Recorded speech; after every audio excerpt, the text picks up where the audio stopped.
My name is Rick Hebron. I teach Hebrew. We're going to have a class that starts from the very beginning, learning the alphabet. I started studying Hebrew. I really wanted to learn it. I got a book and I opened it at the beginning and they said, here, learn this alphabet. It's got 22 letters. Well, I couldn't learn those 22 letters just by looking at that book. And I'm not the only one. I've talked to many people who said, yeah, I wanted to learn Hebrew and the alphabet defeated me. I just couldn't get past it. So my brother showed me a program. It's called the Mayim program. Mayim is the Hebrew word for water. There's a book called the Mayim Primer. And this is going to be an important book for us for this course. It has an introduction for each of the letters, and each week we learn a couple of letters and we drill them, we write words with them, we say them, we get those letters down, and then the next week we learn a couple more letters. It also comes with the supplement, which has the answers to the exercises in it, and it comes with a disc. Basically in this disc I read the book. You can learn how to pronounce all the words, and Dr. Sarah Koenig from Seattle Pacific University helped me to make this disc. Another thing that we do that's completely independent of the Mayim is Pimsleur Hebrew. I discovered Pimsleur Hebrew years ago and I thought this is really great. You don't really write or read, you listen and speak. If you can have a CD player that you can wear while you're walking, you can learn Hebrew while you walk. Maybe while you're walking your dog. You can learn it while you drive your car if you have a CD player in your car. And it's just wonderful. I've done it with different languages. The Pimsleur method. Don't worry, I won't teach you any Swahili. We'll keep it Hebrew.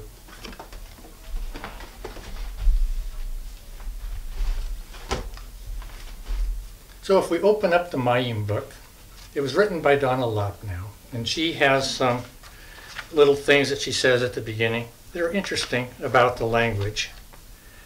And if you open to page 1 and you look across the page to page 0, the first thing they do is they tell you about the vowels in the Hebrew language, which are basically a, e, o, u.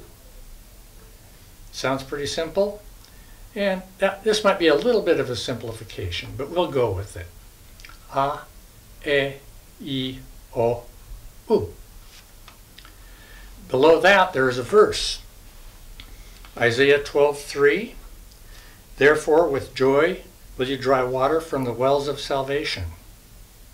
Ushavtim mayim besason mi ma'ene ha-yeshua.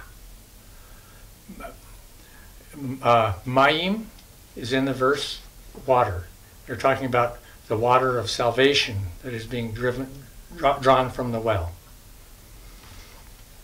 So we'll start off on page 1.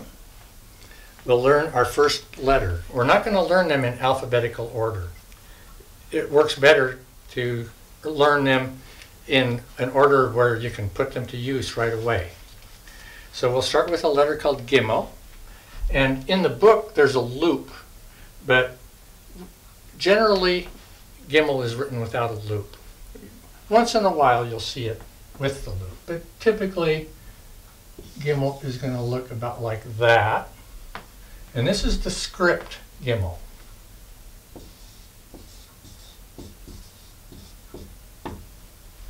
Then there's another form of writing called block Hebrew. Gimel looks about like that. In English we have printing and we have cursive. Hebrew is kind of like that, except that the cursive is not connected. In Israel, anybody over about the age of 7, when they write, if they write a grocery list or something, if they write a paper for school, write anything, they're going to write with script. Books, newspapers, everything is going to be in block. On the printed page will be block typically. If you're taking a modern Hebrew class, the teacher's going to write script on the board. The students will write script in their homework. In a biblical Hebrew class, the teacher's going to write block on the board, and he's going to ask you, please write block in your homework. I can't read your script. So Gimel has a sound of G. G. Let's practice writing Gimel. Remember in first grade, the teacher would tell you a letter, and she'd say, write this letter across the page, practice the letter, make it pretty, practice it, learn this letter. Well, it's like we're in first grade. Let's write Gimel, practice it, and talk to yourself as you write. Talking to yourself is good. I do it all the time. So you can go G, G, G. And you can pause the player and take a little time. Practice writing Gimel. Looks kind of like, it looks like the left hand side of an apple, including the stem. Good. So after you've practiced it a little bit, there's a vowel that we can put, and we'll turn G into Ga. If you just draw a line under the Gimel, now it's G plus A. It's Ga. Ga. Ga. Ga. Ga. This line, this vowel, is called a patach.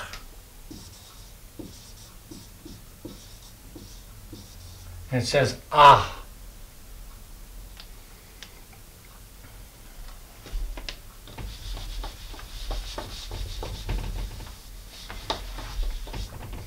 How about learning a word? Our first word, we'll start out with ga, gimel, patach, and another gimel, gag.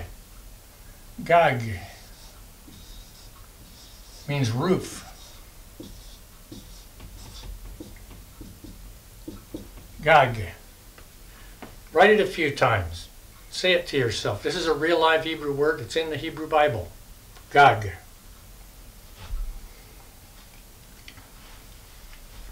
We'll move on to another letter.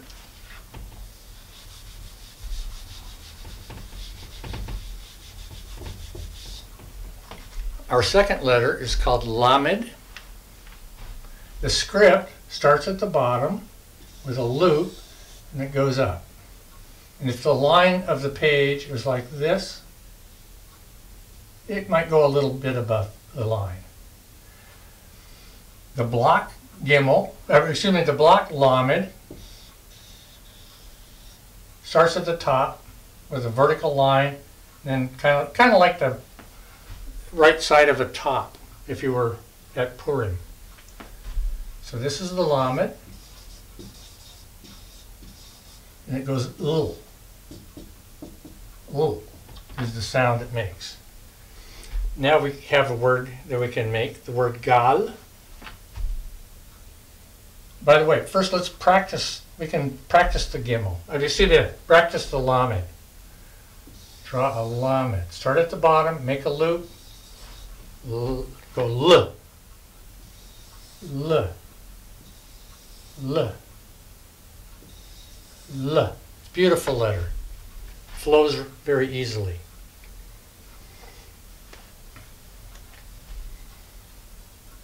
Let's make the word gal. Gal.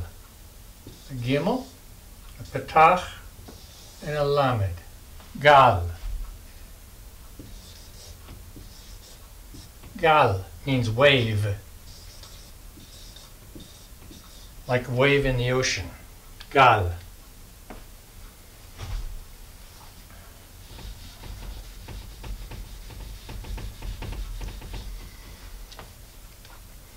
If we have something that is recurring and turning over and over, we use this, but it's not a wave, it's a wheel. We're going to say gal gal.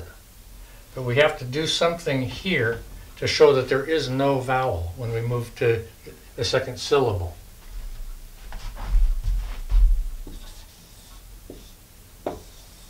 Gal. We'll put 2 dots right here.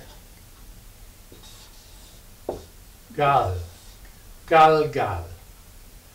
This right here, the 2 dots, shows that there's no vowel. You just move right to the next letter.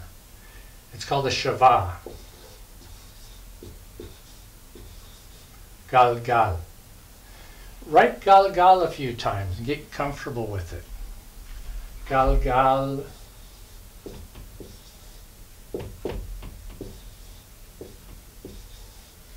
And this is how we read a word in Hebrew. We start with the consonant, we check what might be below it, we read the consonant, the vowel below it, consonant, check what's below it.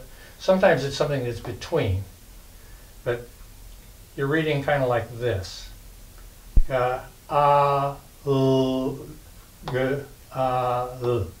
gal.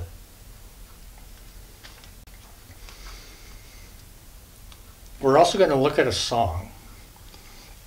I was learning dance. I was a beginning dance student years ago, and the teacher said, we're going to learn a dance called Navu. And she showed us what to do with the right foot. You put it forward to the side and back and a bunch of stuff, and we were practicing it. And then she said, do the same thing with the left leg. So we were practicing that. We practiced, and she said, okay, now we'll try it to the music. The music started, and then there was a singer called Ofra Fuchs who was singing this beautiful song. And it said, how beautiful upon the mountains are the feet of him who brings good news. Tidings of salvation, tidings of peace. And I was having trouble dancing. I was about ready to fall over because the music was just wonderful. It was mesmerizing. It was magical. And it was the first time I'd really heard Hebrew. And I think that might have been the day that I was bitten by the Hebrew bug. Hebrew really got under my skin. I love it. And I'm not the only one. I see other people that they start studying Hebrew and it catches fire in their life, and they just learn it, they love it. People tell me, you know, I sit down to study my Hebrew, and it takes so much focus to study this language that all the troubles of the day just fall away. And I'm just focused in, and it's pretty special. When we started with the Hebrew classes, I would teach a class, and then the next week I'd come and I'd teach the class, and lo and behold, we were kind of covering the same material each week. We weren't really progressing very much. And I thought, well, if we were to have homework, I'm thinking that would make a big difference, but I'm reluctant to ask these people to do homework. Finally, I went, oh, well, that's what I'll do. I asked them to do homework, and they said, sure, we'll be happy to do homework. And when we did that, lo and behold, we started making steady progress. We really started covering some ground. And it's amazing how far you can get. Just meeting one time a week, which most people would think, well, that's not enough to learn a language. Well, we've had people really accomplish a lot. They can read from the Torah. They can speak conversational Hebrew. I've had several students who have moved to Israel and become Israeli citizens. So it's surprising what you can do with meeting once a week, studying Pimsleur Hebrew every day, and doing homework. You can learn this language. So, having said that, what should we do for homework? Just a minute.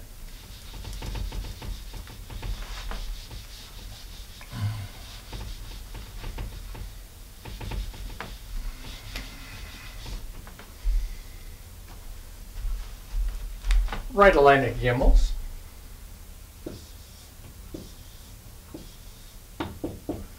Write a line of Lameds.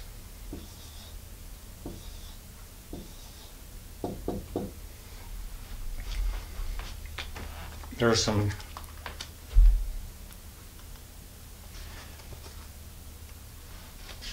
if you look on page 2, the top half of it, there are some expressions. The first one is a word for peace, rest, or a greeting, and it's shalom. You can just practice saying that. Don't try to write it. It has dotted lines after it. We don't know enough letters yet to write the word. The next one is thank you very much, toda rabbah. And the third one, excuse me, is slicha. Notice the sound like if you're saying the word Bach. Excuse me, slicha. Good morning, boker tov. Salvation, rescue, or prosperity, Yeshua. And these last 3, you can fill in the blanks. These solid letters, solid lines, Gag, you can write what it sounds like, G-A-G, and what it means, roof. Do the same thing with wave, write what it sounds like, write what it looks like in Hebrew. And Galgal, write what it means, and write it out in Hebrew. One more thing, you can work on Pimsleur Hebrew, lesson 1. Work your way through it. You don't have to do it all in one session. If you've gone 10 minutes, 12 or 15 minutes and say, I'm going to back this up and try it again, that's a good idea. But work on it until you get your way through lesson 1 of Pimsleur Hebrew. And we'll be off to a good start in learning the Hebrew language. Thank you, and I'll see you next week.